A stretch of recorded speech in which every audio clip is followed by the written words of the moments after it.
Hello everyone. I'm Odon Lafontaine from France, from Paris, as you can notice from my thick accent. I hope it won't be a problem for your understanding. Feel free to ask questions if you don't understand me. I'm here today to present my work about the fabrication of the standard Islamic narrative. But I won't speak to you as a scholar or an academic, because I am not. Actually, before studying Islam, I was a strategy consultant. So I applied my strategy consultant mind to Islam. So it's all about solving problems, getting to understand the big picture, the key elements, and so on. So my skill is understanding and making others understand. And for this, I rely on the work of scholars, real scholars, who have the real expertise of the topic, especially early Islam history and so on.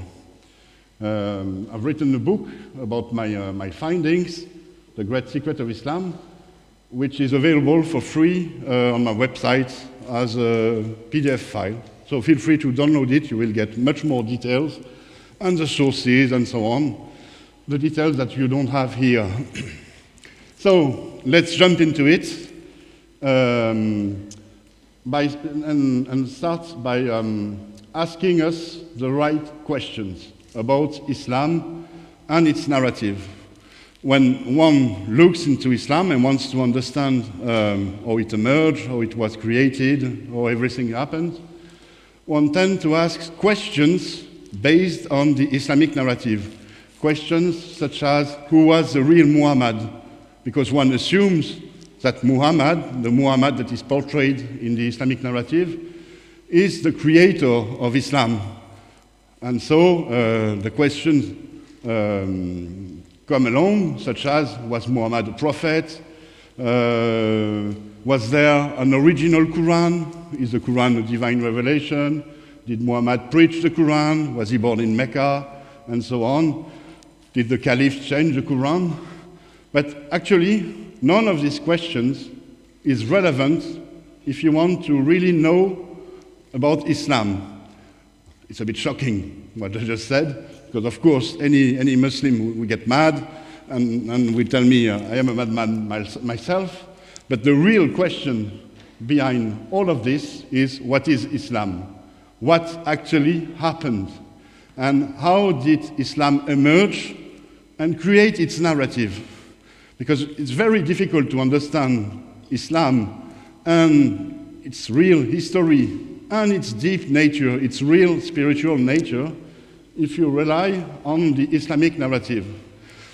This has been already understood and proclaimed and written by scholars such as Patricia Krone,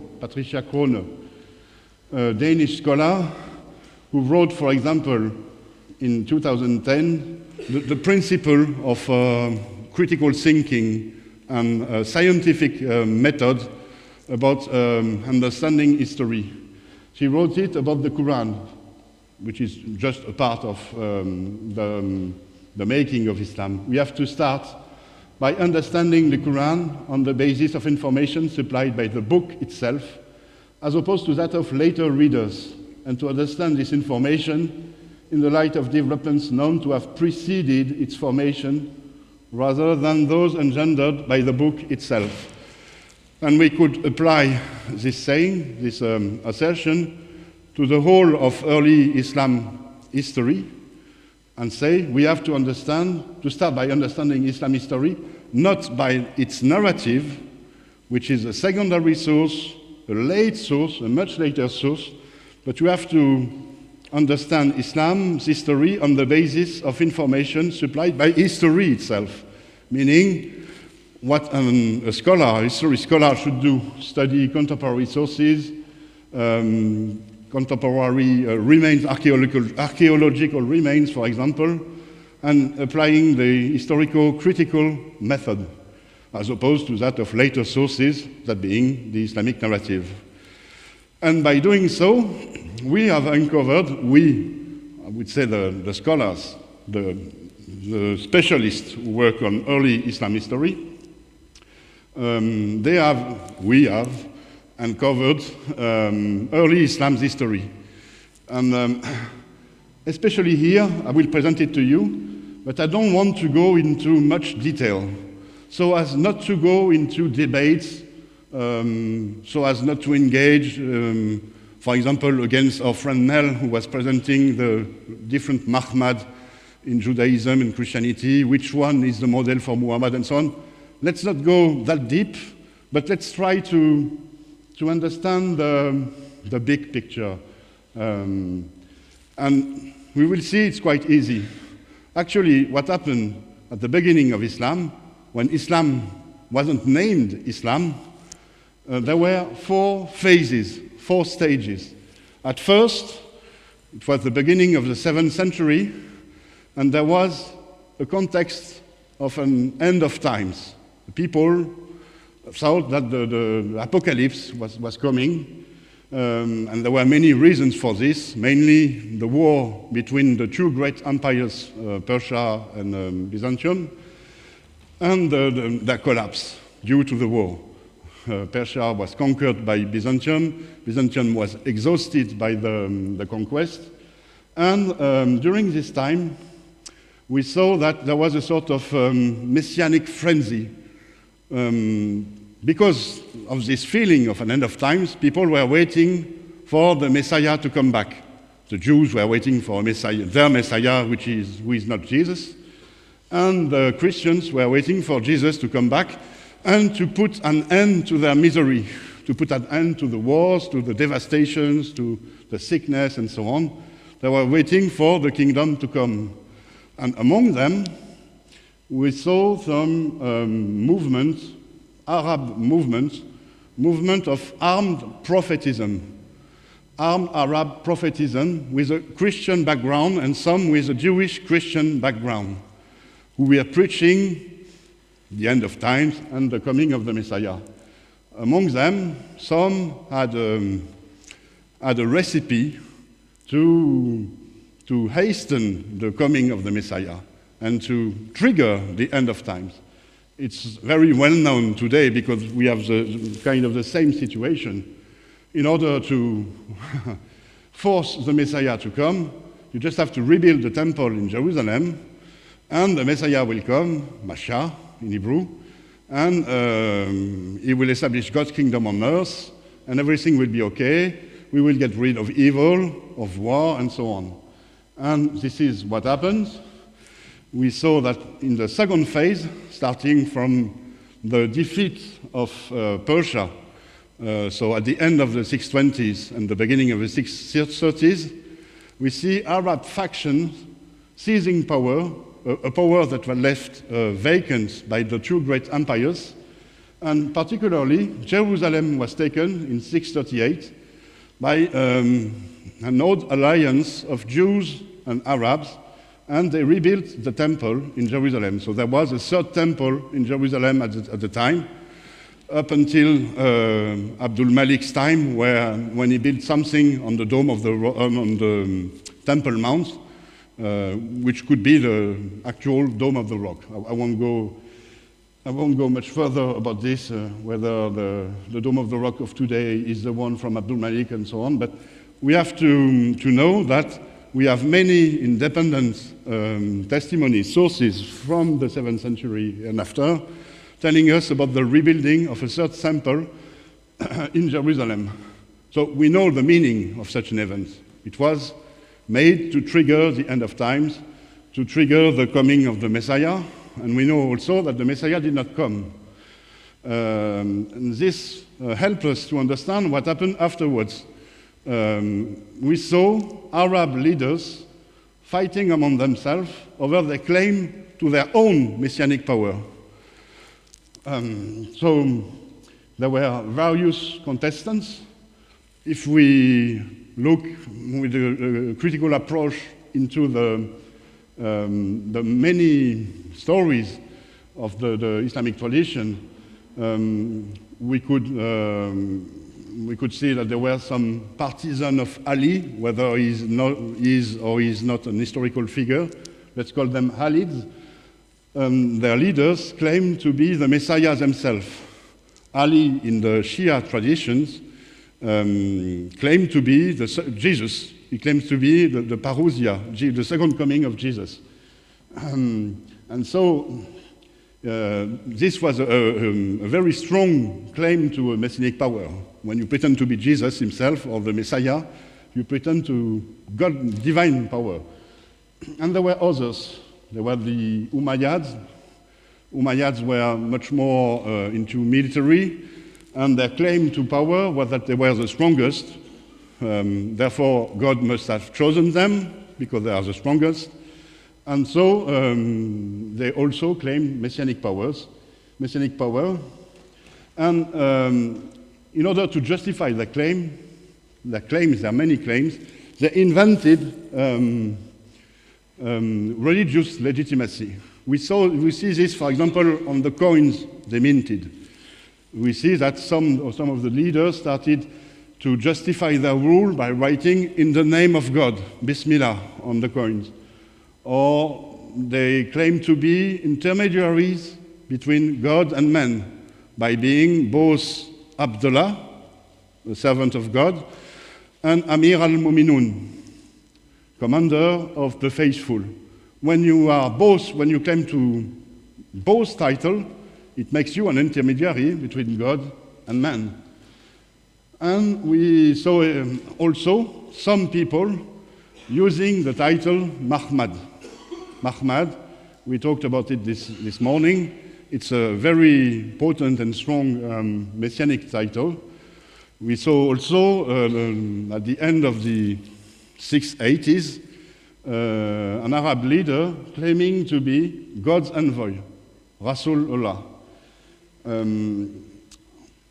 What I also came to realize is during this time, in the many Arab factions that were warring among each other, they had notes, religious notes. They were all stemming from Jewish Christian background, these people. The Arabs were Christians, and some had been Judaized.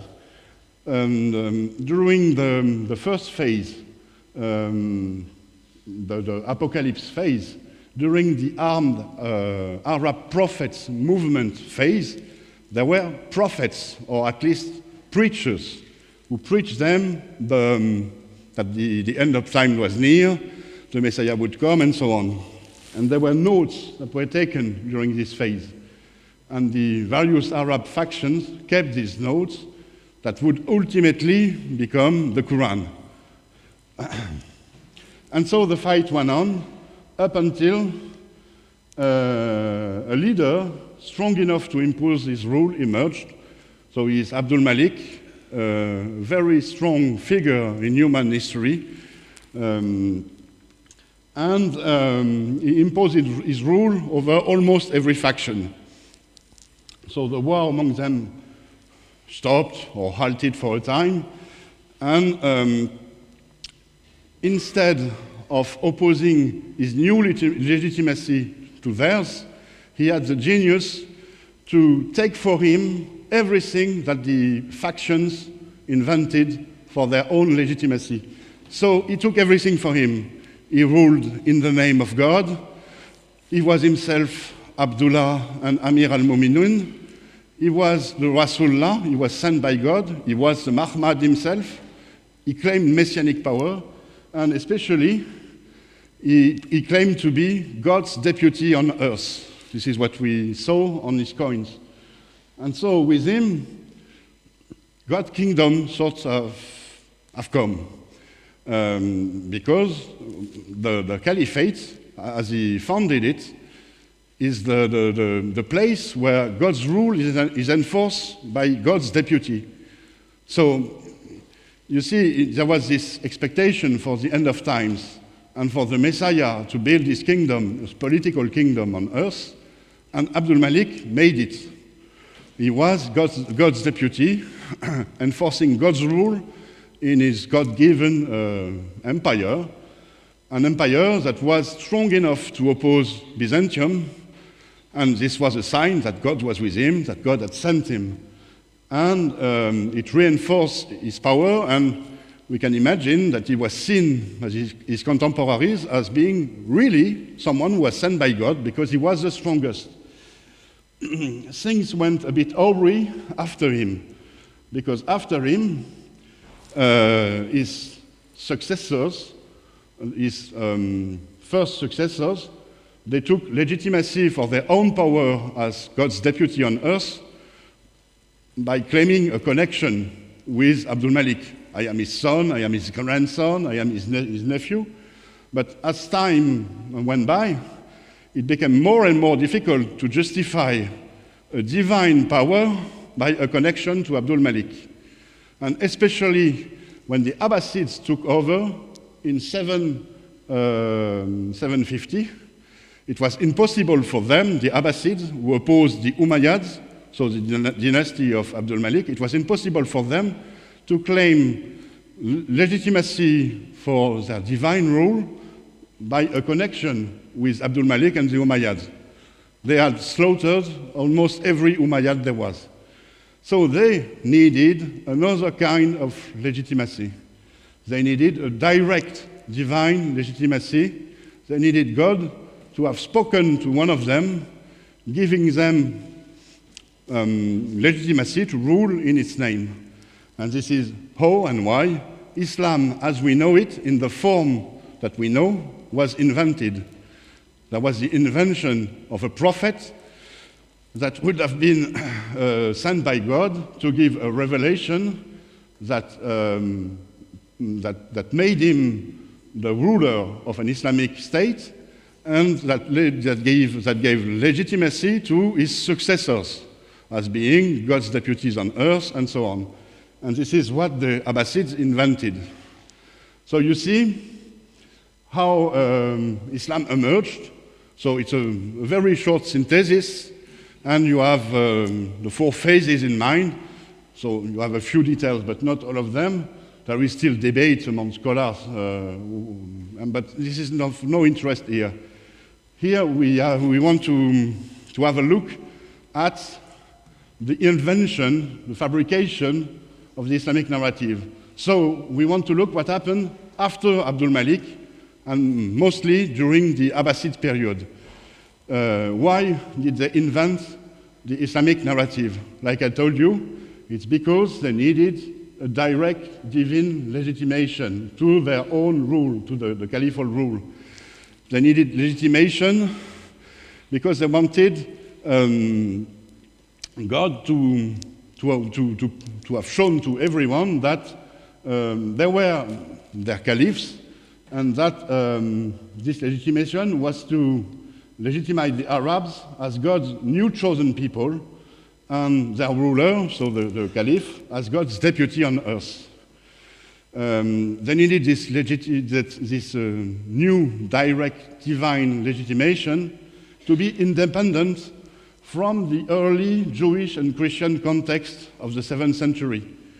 So this is, they wanted this legitimation to be something new, not biblical legitimation, because the waiting for the Messiah had failed and so on. And they wanted something that would fit their particular needs. They wanted something that did not rely on the figure of Abdul Malik. They wanted, and thus they required a new prophet and ruler sent by God that would provide the revelation whose succession would be the basis for the caliph's legitimacy. And because of this, they required the invention of a whole new narrative to explain the story of the prophet and ruler sent by God and so on. And so, when we have this in mind, we understand that the Islamic narrative that was built starting from this time is not the product of an historical inquiry, even a flawed inquiry.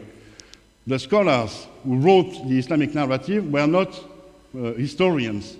They did not wrote it to write history. it was the opposite. It was a backward construction. It was constructed backwards to serve as a legitimation of the caliphate, so a legitimation of Islam. And by doing so, they built Islam. This is very, very important because if you look at Islam this way, if you look at the narrative this way, for example, the Sirah, the biography of the Prophet, you understand why there is so many flaws, inconsistencies, discrepancies. Whereas if you look at the other way, look at as if it were something historical, you won't understand why things are the way they are.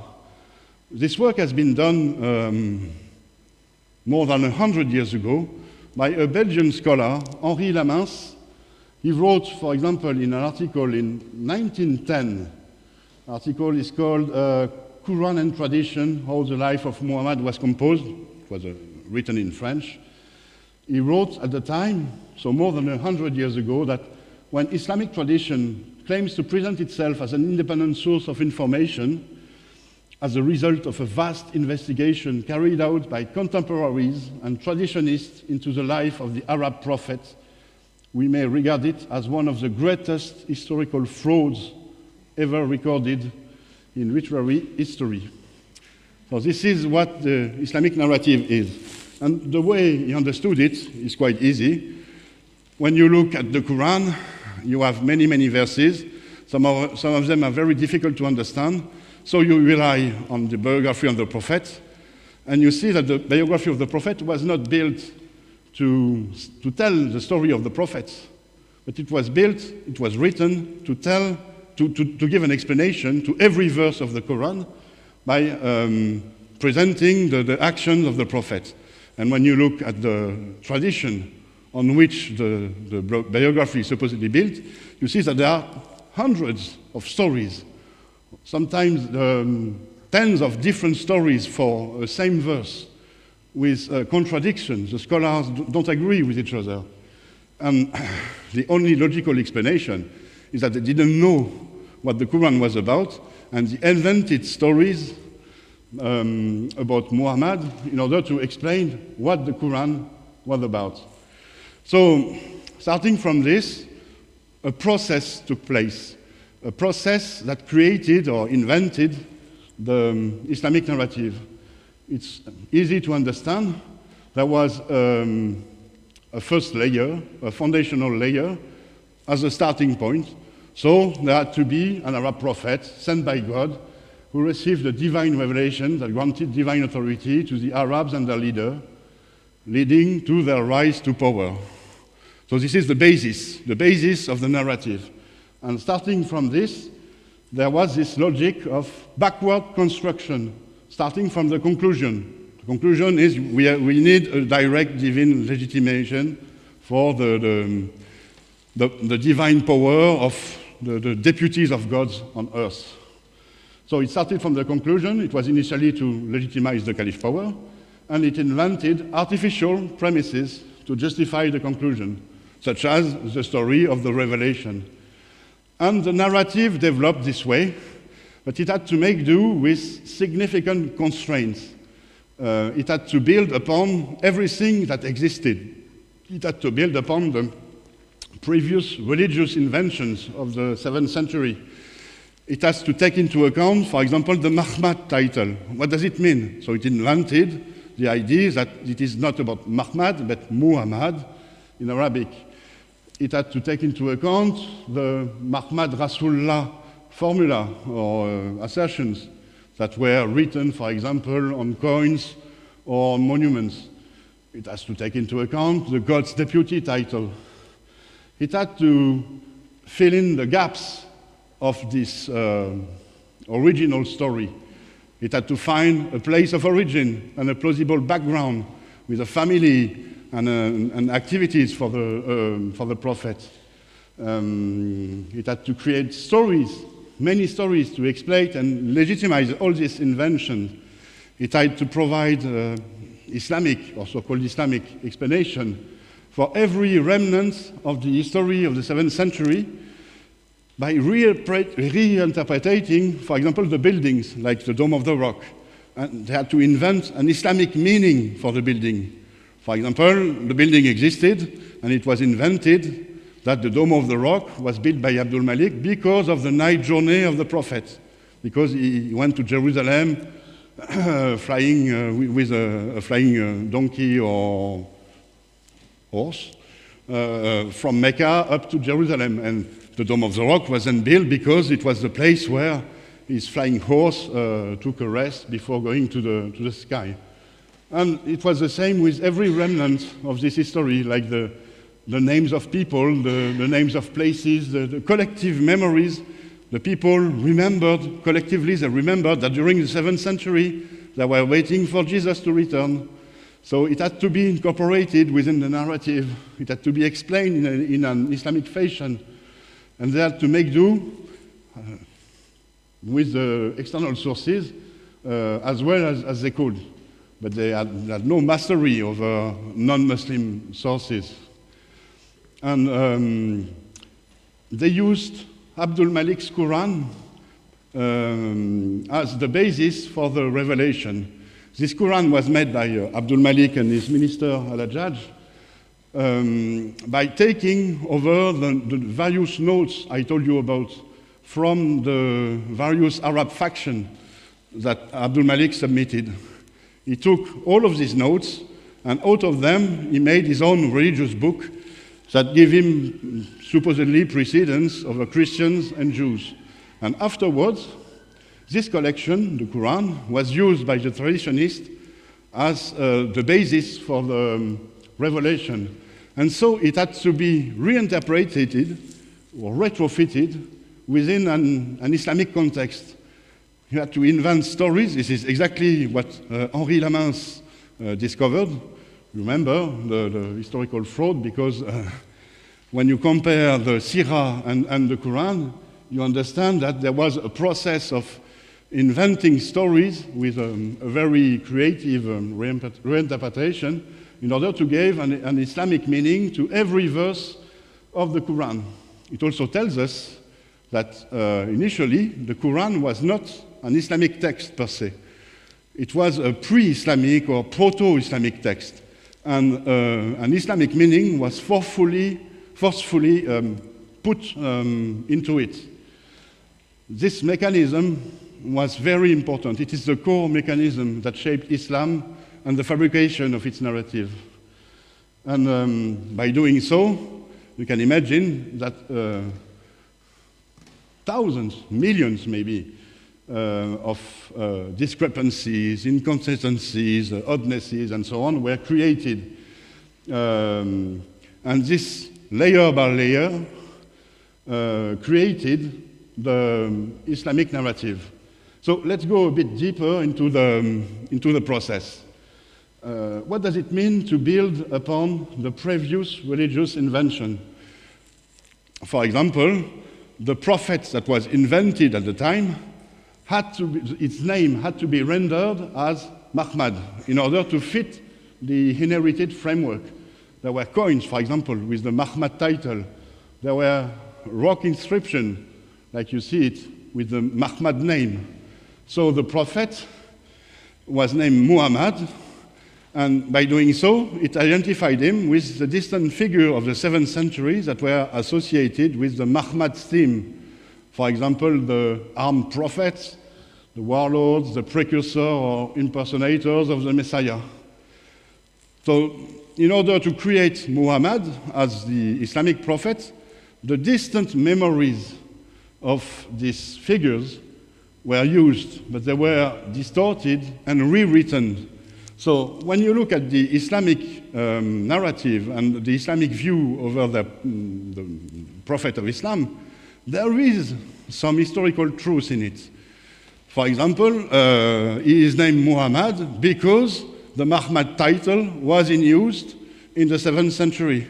But we cannot be certain, we can be certain that he was not named Muhammad at the time, for example. By doing so, when creating the history of the Prophet and of his successor, the first Caliph became the successors of the Prophet. And because they had to make do with the religious invention of the 7th century, the first caliph that were invented, so Abu Bakr, Umar, Uthman, Ali, but they were given the title Khalifat Rasulullah, Khalifat Muhammad, God's deputy, God's caliph, Muhammad's successors, and so on. This is how the story was invented. The supposedly tribe of Muhammad, the Quraysh, and their conquest became the driving force behind the early Islam narrative, and all the earlier mentions of Muhammad were retroactively Islamicized. Every time you see a Muhammad inscription, it becomes a Muhammad inscription. But you see it, for example, with this Christian coin with the Muhammad Mimha Mindal inscription. It doesn't fit. You cannot have the Muhammad as a prophet of Islam being written with a cross on a Christian coin. But nonetheless, the process kept on, and gaps were filled. Other gaps, for example, the creation of Mecca. By creating a prophet for Islam, they needed also to create a background, so a place of origin. But it's very difficult to create such a thing in an existing environment where there are witnesses and sources that say that there was no such thing as the prophet of Islam. So they needed a blank page to support a new history. A blank page that was free from Jewish and Christian influences of the Middle East. They needed an Arab blank page. And so it was the invention of a pagan background to the story of Muhammad. It goes along with the idea of a blank page. And building upon the previous invention of the Abrahamic significance of the site of Mecca, they decided to transfer the memories that existed from various figures of the first century armed prophet and so on, from their place of origin in Syria up to Mecca. And there were some geographical transfer of the Quraysh tribe setting from the northwestern Syria to the Hijaz. Here I have some interesting evidence for it that has been found by my mentor, Edouard Gallet. This is a map of Syria, of ancient Syria, that was made by a French archaeologist during the 1920s. And he found many places associated with the Quraysh tribe in Syria. You see this, you see the yellow arrow. Maybe you cannot read it, but the arrow points at a Khan el-Qurashiyeh. A Khan el-Qurashiyeh meaning, in Arabic, the halting site of the Quraysh, or the inn of the Quraysh. So it was a sort of caravanserai of the Quraysh. And you see, the onomastic science, studying the names of places, is something very, very sure. The names of the places don't change that much through history. And when you find traces like this of a Quraysh settlement here in Syria, it is evidence that in the 7th century the Quraysh tribe was there. There is no such thing in Saudi Arabia. Besides, this is the Khan el-Qurashiyeh. Besides, we have other locations in the vicinity of the Khan el-Qurashiyeh that also bear the name Quraysh. I have found 2 ancient maps of Syria during the 19th century, where you find a Ras Korash, so a Qurayshi cape or headland, just outside of the Khan el-Qurashiyeh. It means that the Qurayshi tribe, originally in the 7th century, was located there, and it was an ideal place for trade. international trade, caravan trade, whereas Mecca is not fit for trade. Another major constraint, like I told you, was the need to Islamicize the Quran. And it was the central process that shaped Islam and Islamic history. For example, every mention to Jerusalem and to Jerusalem temple in the Quran had to be Islamicized. The Quran is not about Mecca and the Kaaba. Originally, the Beit, the temple that is mentioned, is the temple of Jerusalem. The Hajj is the Hebrew Hag. It is a pilgrimage, a journey towards Jerusalem. Safa and Marwa, as you know, because you were there last year, and our good friend Robert Kerr explained it, are not hills in Mecca, but they are hills in Jerusalem.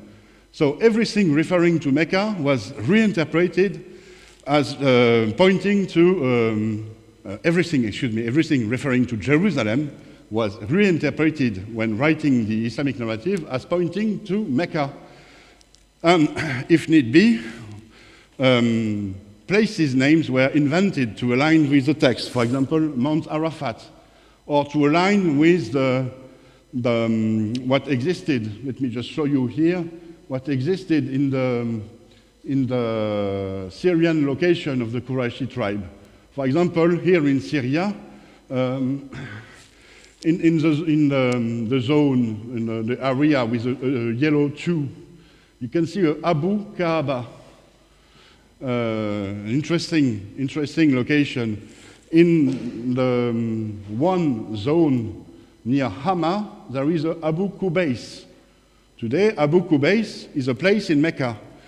So you understand how things were invented. It's a bit like when immigrants and settlers came to America, they named, for example, the place where they came, New York, New Orleans, because they took with them the memories and the culture from Europe, where they came from.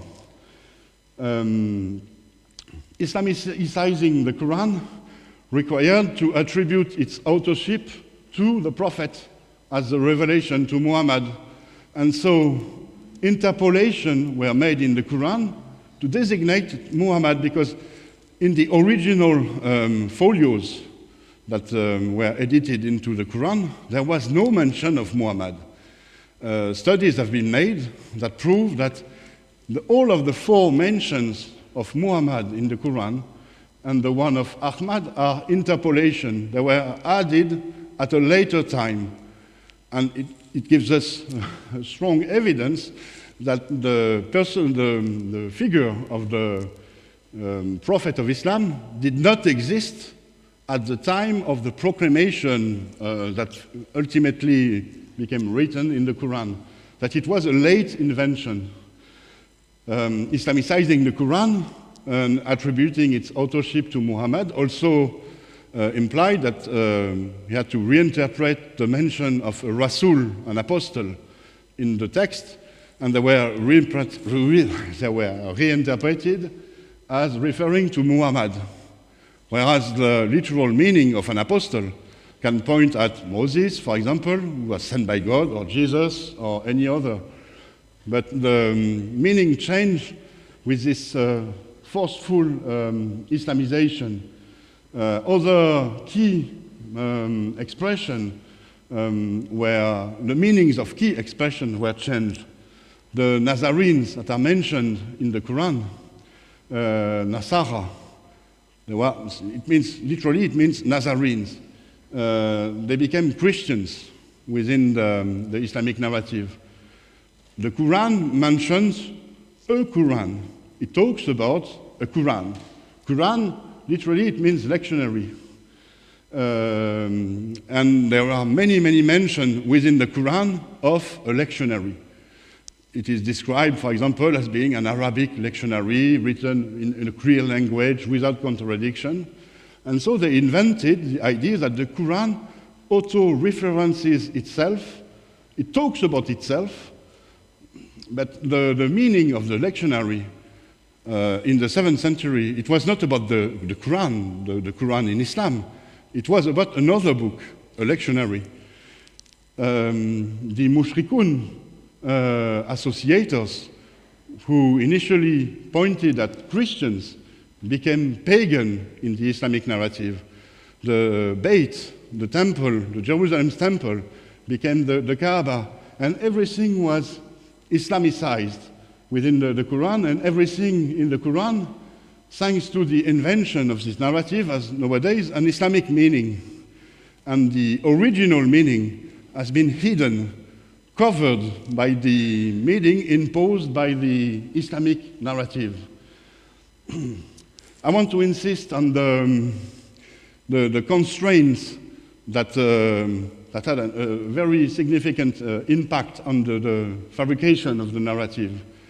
So the narrative had to be built upon the previous religious invention. Gaps had to be filled.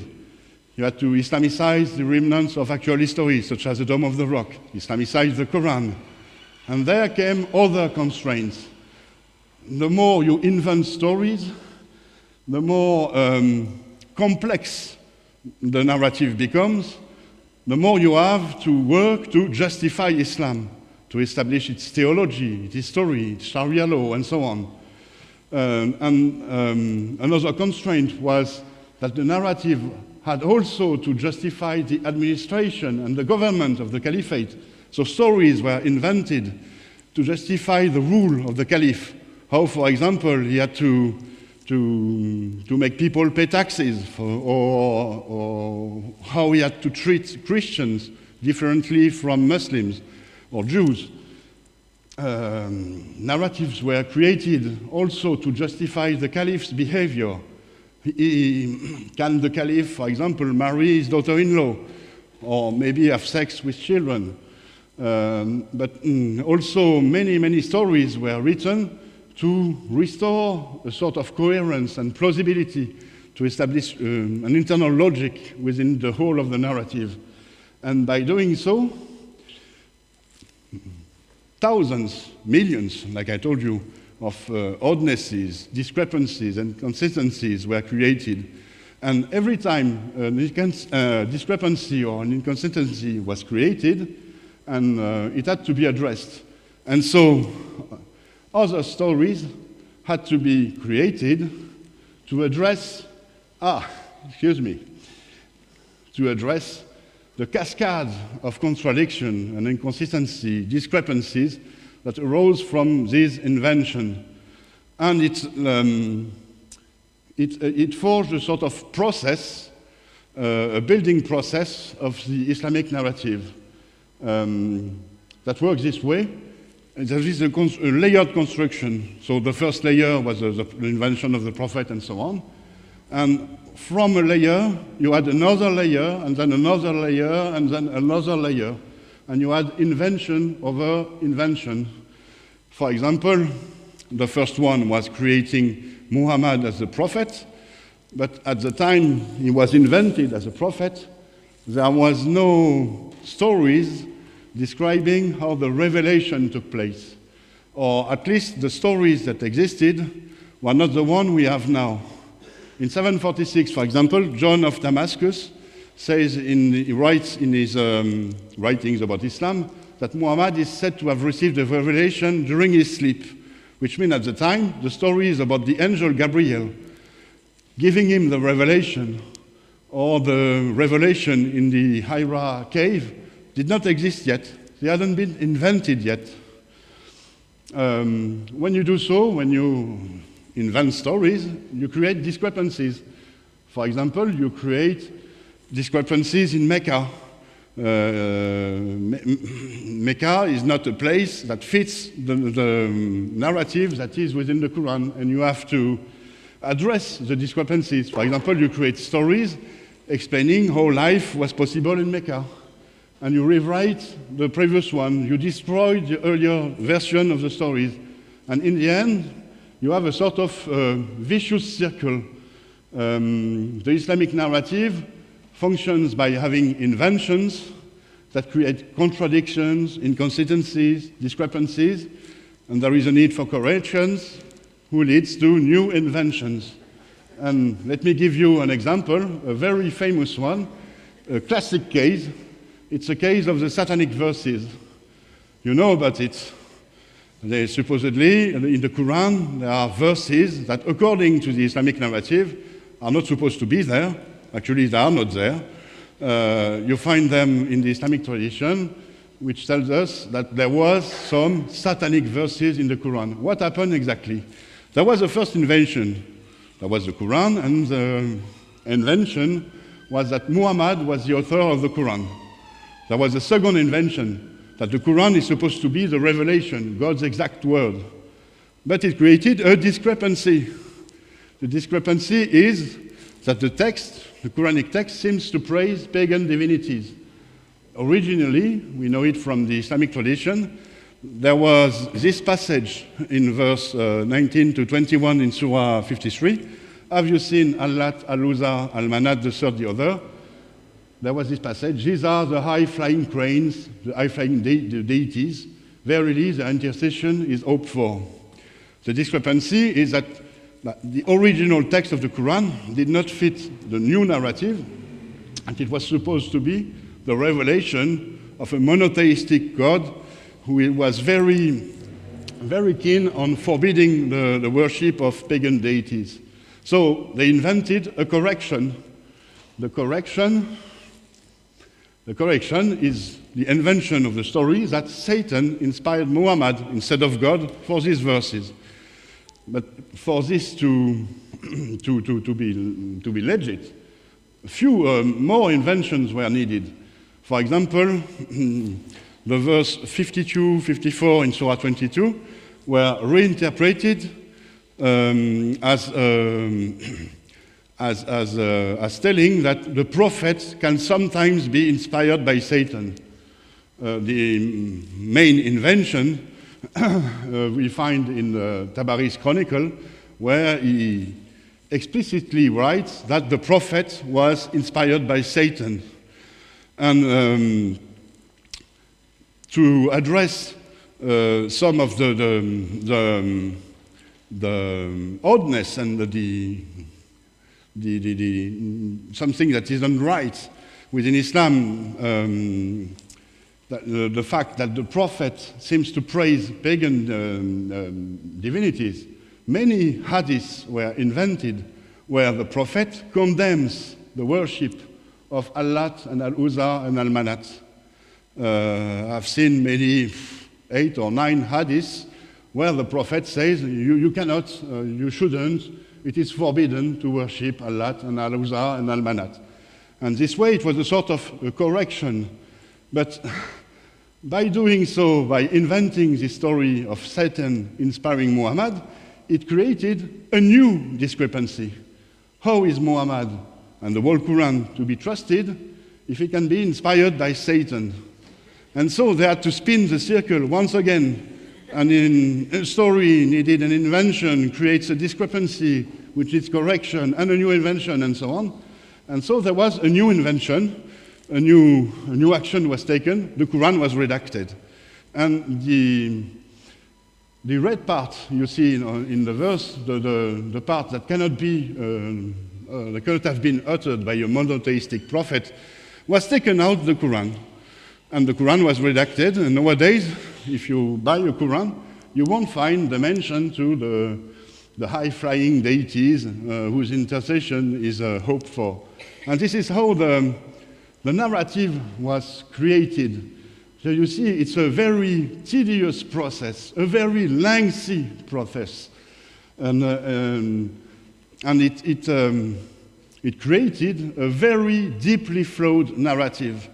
Because you see, at the heart of the process, there is an industrial discrepancy factory, a discrepancy factory on an industrial level, which explains why there are so many contradictions, dilemmas. We talked about dilemmas in our first day here at the NAPC, and there are also external discrepancies.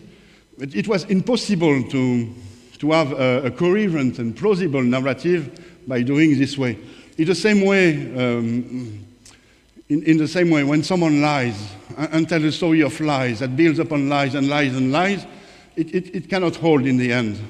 It's too difficult to have coherence and plausibility. It's even more difficult that here you have to have coherence with history, geography, non-Muslim sources on which the Caliph had no control. And there were also countless numerous internal contradictions, incoherencies. And so this process kept on. The circle, the vicious circle, kept on spinning for centuries, creating the millions of pages of the Islamic narrative, of the Islamic tradition. And it had to stop, because Islam would have exploded otherwise, and it led to the petrification of Islam. You know, this series of decisions that were taken around the 10th and 11th century. For example, the Quran was declared uncreated. There was the doctrine of the abrogation and the closure of the ijtihad, of the interpretation. And so Islam was sort of stopped in its progress, in the development of its narrative. It left Muslim with a very flawed narrative that relies on circular logic, auto-reference for its own justification. And it forced to impose the Quran as being absolutely sacred, and the figure of Muhammad as being absolutely sacred. This is the explanation why Muhammad cannot be critiqued within Islam, because the stories about him are ludicrously and evidently false. And it's very easy to see that they are not right. When you have 8 scholars who have 8 different versions for the same events supposedly in the life of Muhammad, you realize very quickly that everything is false, that the narrative is completely false. So you now understand how it was created, and you now understand the dire situation of Muslims. They are trapped in a false narrative that they cannot understand from within. If you are within the narrative, with its internal coherence, internal plausibility, in appearance, superficial coherence and plausibility, you cannot understand how it was created. You have to take it for granted that the scholars that created the narrative were actually historians doing an inquiry, an historical inquiry, and that you can maybe critique a bit if you are yourself a scholar, but globally, the story is good. You also came to realize, when you look at the history of Islam this way, that the narrative might seem important in Islam, but Islam existed before its narrative. The spiritual drive, the true spiritual force of Islam is actually independent of this narrative. The narrative served as a legitimation of it, but it came later to define it. And this will be an allusion to the workshop I did this morning, where I addressed the spiritual drive of Islam, which is something, and this will be my conclusion, that is very important. You remember that when I described the early story of Islam, it was all about the end of times. People were waiting for the Messiah to come and to save the situation. Islam is about this, still about this. Even though there is no more waiting for a Messiah to imminently come, Islam is still about collective salvation. But instead of having the Messiah doing God's work, it's the Muslims that do God's work. It's the Muslims that establish God's kingdom on earth by force, by enforcing Sharia law. This is Islam, actually. Islam is about creating, enforcing God's kingdom on earth by enforcing Sharia law. This is the true spiritual force that is hidden behind this enormous, gigantic narrative. I will stop there. Thank you a lot for your attention. You see?